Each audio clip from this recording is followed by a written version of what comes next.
Entonces, por lo tanto, vamos a mirar algunos aspectos que van a ser otras clases, ¿no? Vamos a tenerlos en otras clases. Por ejemplo, para nosotros poder entender cómo es que este sacerdocio y este reinado se da, tenemos que entender que hubieron personas como Aarón que fueron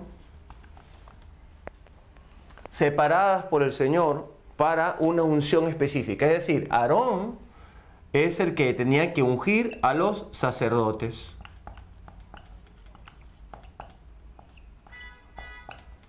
Ahora, usted tiene que entender que cuando hablamos de sacerdotes,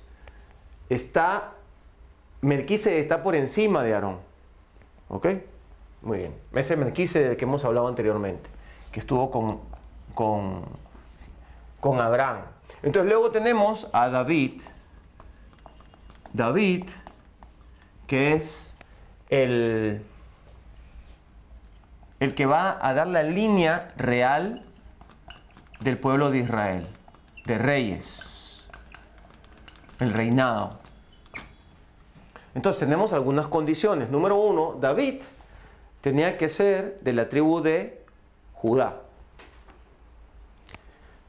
Pero David fue ungido para ese trabajo por Samuel.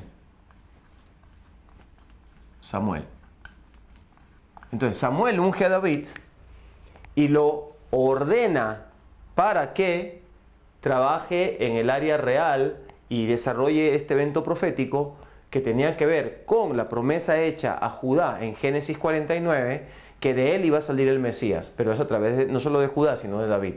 Eso está claro. Aarón, entonces, como descendiente de Leví, es Moisés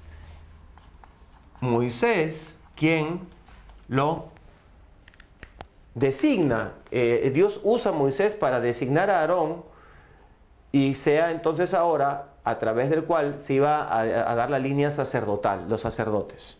Ahora bien, este Melquisedec que aparece en escena es un Melquisedec que habla de Yeshua, habla de Jesús, porque no tiene ni principio, ni fin, ni genealogía, y está por encima de Abraham, que Abraham es patriarca de todos ellos. Él está por encima de Abraham, porque Abraham le da los diezmos a él. Entonces vamos por partes entendiendo esto. Ahora, eso lo tenemos más o menos claro, ¿verdad? Ahora vamos a ver de dónde viene esto. ¿Por qué Samuel? ¿Por qué David? ¿Por qué Moisés? Esta es una clase que vamos a llevar más adelante, en 2 o 3 clases más, vamos a hablar sobre las dispensaciones y vamos a hablar sobre las funciones proféticas de las tribus, de los patriarcas y de las matriarcas. Las funciones proféticas que operaron siempre desde que aparecieron las tribus hasta el día de hoy están operando y seguirán operando al final de los tiempos, que estamos cerca, además. Bueno, entonces vamos a ver de dónde viene esto. Tenemos entonces que Abraham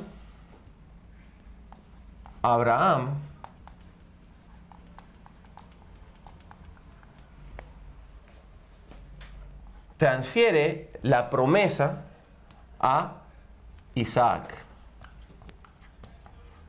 Isaac la transfiere a Jacob. ¿Qué es la transferencia de la promesa? Génesis 12. Génesis 12. Y esta promesa se detalla Génesis 3, 14 y 15. Génesis 3, 14 y 15, habrá una simiente humana, una simiente, en la traducción en hebreo dice claramente, es él, es la simiente y es él en masculino. No es un grupo de gente, no es un pueblo, no es la humanidad que de ahí sale la redención. Es una persona, Génesis 13, 14 y 15, que luego se refrenda con Abraham en Génesis 12 cuando le dicen, en ti serán benditas todas las familias de la tierra. Esa transferencia de esa promesa, de eso estamos hablando. Y esto va a ser una clase que vamos a tener más adelante. Vamos a hablar detalladamente sobre esto. Lo que quiero que tomen atención es que esto iba a ser un trabajo sacerdotal. Es decir, la promesa iba a ser entregada a la humanidad por un sacerdote, por un gran sumo sacerdote. Entonces el Eterno, a través de Aarón, fue preparando ese camino. Ahora, una vez que tenemos a Jacob, esta es la clase que vamos a hablar de la salvación, pero vamos a hablar también de lo que son las funciones proféticas de las tribus, porque está todo detallado, por eso lo vamos, pero nada más quiero dar una introducción para que entiendan cómo vamos a configurar el orden de Melquisedec. En primer lugar, Jacob tiene 12 hijos, pero de estos 12 hijos tenemos a Efraín como primogénito. Jacob tiene 12 hijos, José tiene 2 hijos, y el nieto de Jacob pasa a ser el primogénito, número 1 en recepción de la promesa.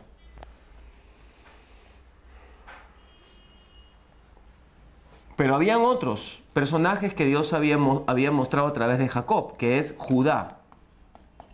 Judá iba a ser otro primogénito, pero en segundo orden, porque es el orden físico de la primogenitura. Usted luego lo va a entender, nada más quiero que tome atención en esta forma como ha hecho su economía el Eterno por mostrarnos este pasaje. Luego tenemos a Benjamín, que es parte de esa punción profética redentora y que manifiesta ese sacerdocio del cual estamos hablando. Es decir, Efraín iba a participar, Judá y Benjamín. Ahora, borramos acá. Vamos a borrar aquí.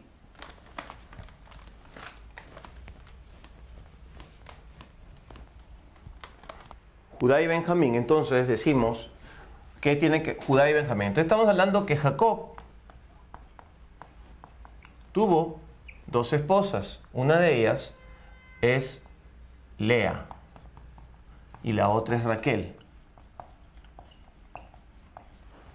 De Lea salen Judá y todos los primogénitos, es decir, sale Rubén, el segundo hermano Zabulón, sale luego Leví, que es de donde proviene Moisés y Aarón, que son ungidos para poder desarrollar ese sacerdocio con el Eterno. Moisés fue uno de los Mashiach de Israel cuando lo sacan de Egipto. Estamos hablando de Leví, estamos hablando de Judá. Esta es la progenie de Lea. Sin embargo, tenemos aquí entonces a Raquel, que dio a luz primero a Benjamín y luego a José. Aquí me equivoqué, perdón, un momento, eso se corrige inmediatamente. Que dio a luz primero a José, que fue el 11º de los 12, y el 12º fue Benjamín. Aquí tenemos que tomar atención, porque el primogénito, según nos hablan las Escrituras, Génesis 48, es José. Génesis 49 refrenda que es José el primogénito, el que trae el poder de esa promesa que viene desde Abraham, de Isaac y de Jacob. Pero José y Benjamín hacen una combinación. Finalmente, la primogenitura de José recae sobre Efraín. Y esto lo vamos a estudiar detalladamente en una clase que va a ser las manifestaciones proféticas de las tribus, detalladamente.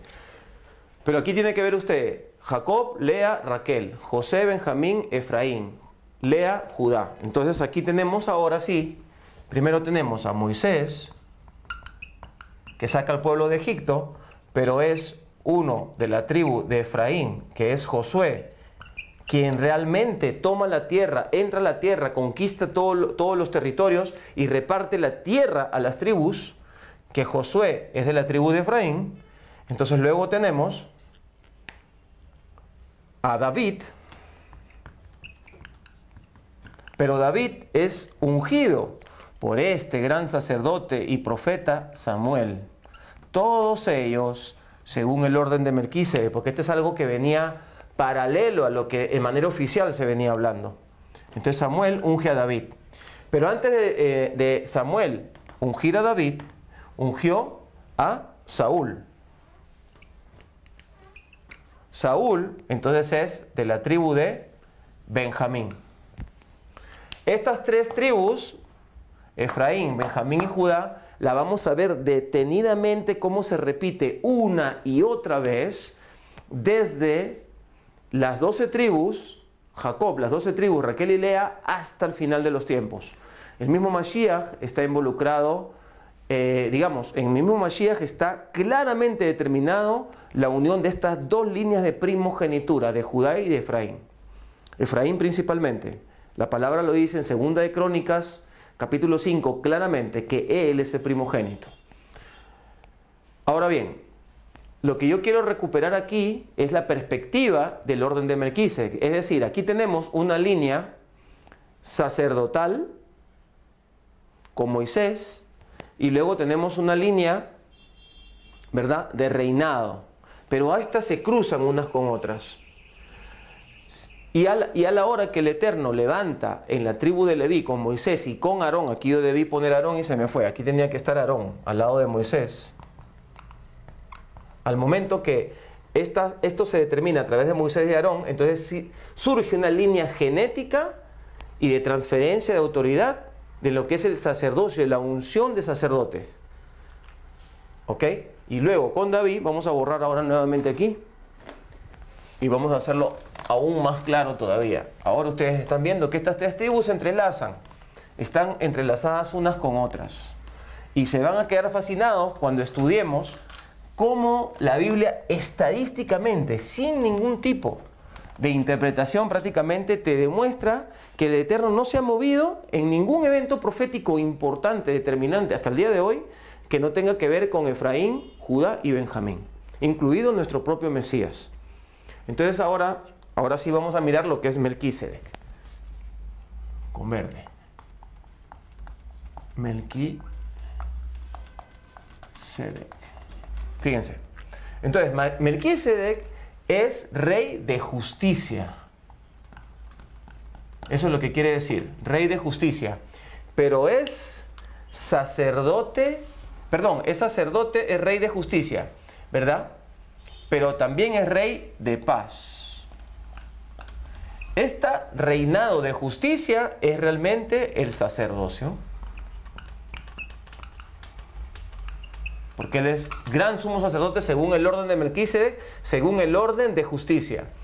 Pero además es rey de paz.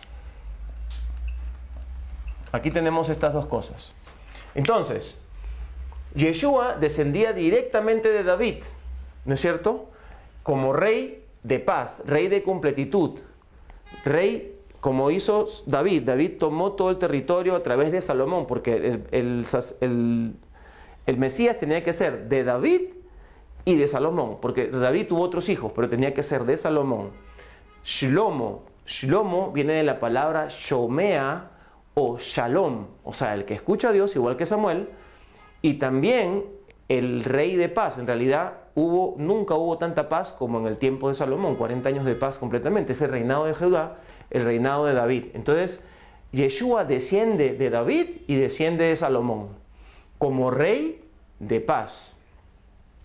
Ahora bien, entonces quiere decir que Jesús tiene en David este cumplimiento de reinado, de completitud.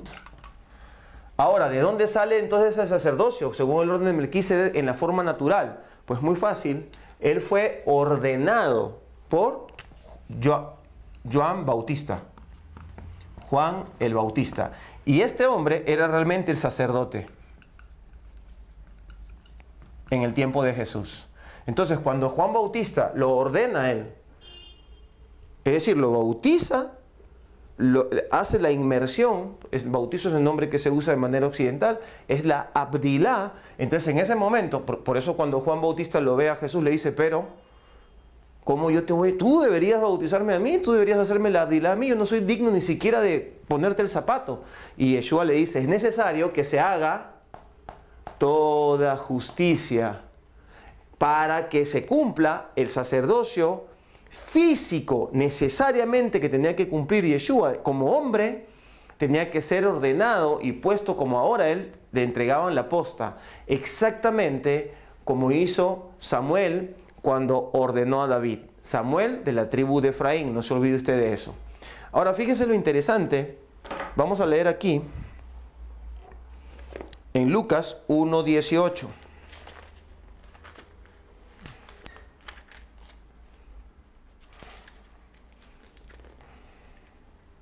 Dice así, Lucas 1:18, aquí lo tenemos. Dice, hubo en los días de Herodes, el infame Herodes, rey de Judá, un sacerdote llamado Zacarías, de la clase de Abdías. Su mujer era de las hijas de Aarón y se llamaba Elizabeth. O sea, este sacerdote Zacarías era, digamos, según la descendencia y la ordenanza de Aarón, él estaba fungiendo como sacerdote, no como levita, en el templo de Jerusalén. Ambos eran justos delante de Dios y andaban irreprensibles en todos los mandamientos y ordenanzas del Señor, pero no tenían hijo porque Elizabeth era estéril y ambos eran ya de edad avanzada. Fíjese cuando dice andaban irreprensibles en todas las ordenanzas del Señor. Número uno, esta gente no estaba bajo Herodes, porque Herodes lo que había hecho es un caos y una anarquía y una corrupción en el templo. Cuando dice estaban irreprensibles en los mandamientos del Eterno, está hablando en la Torá. Estas eran gente que guardaban la Torá. No era que pertenecían, no dice aquí que pertenecían a una religión o algo, era un hombre que tenía una mente abierta, una mente que estaba a la expectativa de las cosas del Eterno, al punto que el Eterno a través de él trae nada más y nada menos a aquel que tenía el espíritu de Elías, Juan Bautista. Entonces dice así, pero no tenían hijos, porque Elizabeth era estéril y ambos eran ya de edad avanzada. Aconteció que ejerciendo Zacarías el sacerdocio delante de Dios, según el orden de su clase, conforme a la costumbre del sacerdocio, le tocó en suerte ofrecer el incienso, entrando en el santuario del Señor. Y toda la multitud de pueblo estaban afuera orando a la hora del incienso, y se le apareció un ángel al Señor, un ángel del Señor, puesto en pie a la derecha del altar del incienso. Y se turbó Zacarías al verle, y le sobrecogió temor, pero el ángel le dijo, Zacarías, no temas, porque tu oración ha sido oída, y tu mujer Elizabeth te dará un hijo, y llamará su nombre Johanam, o Juan. Y tendrás gozo y alegría, y muchos se regocijarán en su nacimiento, porque será grande delante de Dios, no beberá vino ni sidra, y será lleno del Espíritu Santo, aún desde el vientre de su madre, y hará que muchos de los hijos de Israel se conviertan al Señor su Dios, y irá delante de él con el espíritu y el poder de Elías para hacer volver los corazones de los padres a los hijos y de los rebeldes a la prudencia de los justos. O sea, este es un hombre que iba a traer justicia para preparar al Señor un pueblo bien dispuesto. Es decir, este es un hombre, este era el verdadero sacerdote. Es decir, según su clase y su ordenanza, Juan Bautista debería haberse quedado sirviendo en el templo. Seguramente le hubiera manejado las cosas de una manera distinta, o seguramente se hubiera revelado y hubiera terminado diciéndole a Herodes sus verdades en la cara, tal como lo hizo cuando un día volvió del desierto. Pero el Señor dijo, no, él va a ir al desierto y se va a quedar allá. Y este hombre estuvo preparando el camino para el Señor. Es decir, Jesús fue ungido y ordenado por su primo, que era sacerdote según la clase de Abdías. O sea, no era cualquiera Juan Bautista, no era una persona que se había ido a comer saltamontes y tomar miel en el desierto porque estaba loco. Había un propósito de Dios y él era un nazareo separado, el cual no tomaba vino. Jesús sí tomaba vino. Jesús entonces viene de la descendencia de David como rey y luego es ungido como sacerdote, por lo cual, sacerdote según el orden de Melquisedec. Por lo cual, entonces Pablo luego nos explica claramente de que él, siendo hombre y habiendo sido sujeto a dificultades y a padecimientos, podía entender perfectamente cómo llevarnos y hacer su función de sacerdote, cómo llevarnos hacia la presencia de Dios y hacia la salvación. Entonces vamos entendiendo poco a poco cómo funciona este orden de Melquisedec. ¿Dónde está Benjamín? Pues Benjamín lo van a ver. Definitivamente Benjamín está involucrado en este sistema en esta economía del Señor, en estas funciones proféticas hasta el día de hoy. Acuérdense siempre, Saúl era de la tribu de Benjamín y fue el rey que fue ordenado en medio de Efraín y Judá, es decir, en medio de Samuel y David, está Saúl. Saúl era el puente. Saúl es de la tribu de Benjamín. Benjamín es el hijo amado que José, ¿ok? Hijo de Jacob, padre de Efraín, es decir, en los lomos de José estaba Efraín. José fue el que le dijo a todos los hebreos que en cierta forma estaban representando a la tribu de Judá, les dicen, déjenme a Judá conmigo y no se mueve hasta que me traigan a Benjamín. Si no me traen a Benjamín, no vuelvan, morirán en el desierto de Canaán. Otra vez, Benjamín de vínculo entre Efraín y Judá. Luego vemos claramente de que el apóstol Pablo, el profeta, teólogo, apóstol a las naciones, es decir, a los gentiles que están representados por Efraín, como les dije, lo vamos a ver en otra clase, este hombre de la tribu de Benjamín, y estaba llevándole a Efraín un mensaje que Judá, visto proféticamente en el pueblo de Israel, había guardado el mensaje de la Torá y además el Mesías, que era hijo de David. Aquí está todo claro, no son interpretaciones, está estadísticamente demostrado, casi que matemáticamente demostrado. A lo largo de las clases iremos viendo y serán esclareciendo muchas cosas. Estudia la separata, estudia el pasaje que les he mandado el día de hoy, revisa todos estos pasajes bíblicos que han salido en la parte de abajo de la pantalla y estaremos gozándonos de lo que el Eterno nos va a mostrar en las próximas semanas. Nos vemos en 7 días. Shalom.